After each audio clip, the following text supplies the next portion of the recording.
How you doing? This is a little tutorial about the Gibralter bass drum pedal, and although every pedal is different in adjustments and playability and all that kind of beaters, and this will give you a general idea where to start, adjustments, things that I do to make things better. So, first thing I want to start with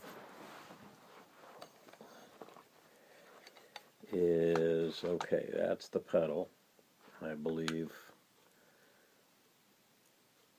get a good look at it. This little baby right here, of course, fits under the bass drum. They're all different on every pedal, but it's basically, they're all different, but they're all the same. Probably the most important thing you're going to deal with is this right here, the spring, and it basically adjusts the tension. So you press it, the spring brings it back. This probably would be a lot easier with it attached to a bass drum, but for now I'm just going to give you some thoughts to think about as you try and adjust your pedal, because I'm big on bass drums. I'm big on bass drum pedals and footwork. I think the bass drum is the most important part of the whole thing of playing the drum set as an instrument. So, a couple of adjustments to make. Okay. First adjustment is up here. This is the footboard right here, okay? There's always going to be some device that connects the footboard to the sprocket. In this case, it's a double chain. Sometimes it's leather. Sometimes it's a piece of metal, a clip.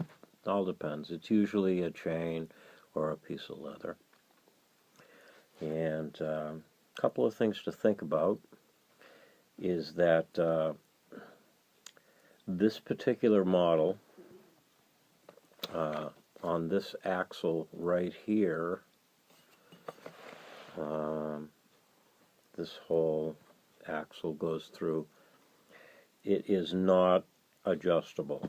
So in other words, you can't adjust the placement. But what you can do is where the beater mounts, you can adjust it. So what that will do is it will change.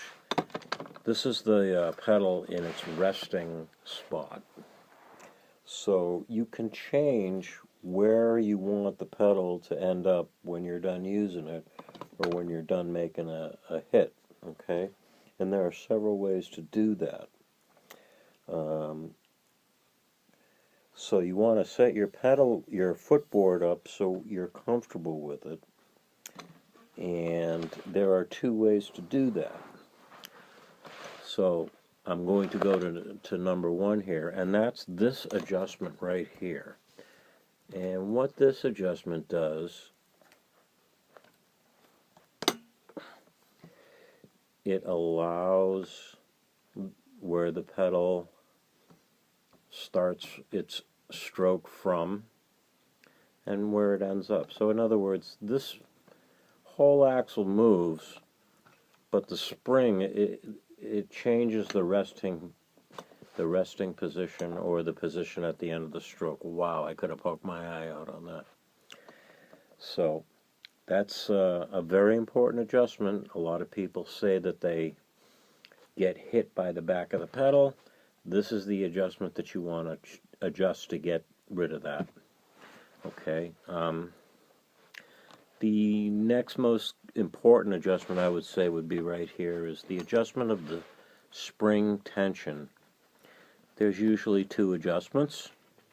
There's one to actually make the adjustment, and that would be here, and then there's a lock to hold it in position. Thirdly, there's another adjustment which also has to deal so if you found a good place for a resting position for the pedal board, so you're comfortable on using it, however, it's very experimental thing, and each player is different, each foot is different. I'll give you the basics. I'll set it up, the basics. I think the one that I have out now is set up pretty basically. And but this is just another way of moving the beater without moving everything else. So you have 2 or 3 adjustments that affect the actual stroke that you go each time with. As you get into faster bass drum hits, double bass drum hits, all kinds of different things, you're going to find that adjustments are going to change. As you get better, you'll know more and more about what you want out of your bass pedal. Let's see, a couple other things just before I end this is there's these little spikes here, and they come out of the bottom of the pedal right here. They're very sharp, and they're made to dig into the carpet, floor, drum mat, whatever it is that you're using. 99% of the pedals out there have them, and use them, because as you get stronger, as your bass drum foot gets stronger, you're going to need them more, because what's going to happen is you're going to start hitting the bass pedal with power and authority and confidence, and you'll hit soft passages and loud passages and tunes and stuff, and you'll go to give the bass drum pedal a good whack, and it's going to move, and that's going to suck.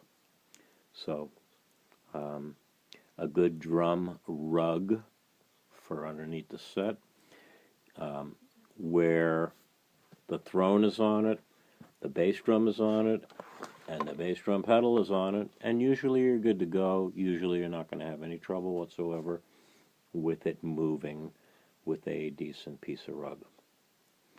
So that's a very, very, very basic overview of this Gibraltar, which is the brand name, Intruder pedal. I can definitely and will definitely be going into it more in depth as we go along. But for now, those are the adjustments you want to mess around with, and it's bass drum pedal adjustment is a highly subjective thing. You just don't, the basic thing, you don't want the bass drum to be whacking you in the back of in the front of your foot or ankle. You don't want that. That's not right. Mess around with it till it's comfortable. Mess around with it until you can do a 2-stroke bass foot roll, which is ba-bum, ba-bum. And there's so many adjustments on it that 2-stroke bass drum roll is very doable on most pedals. The more adjustments, the better off you are. So, very good for now, and have fun with it. See ya.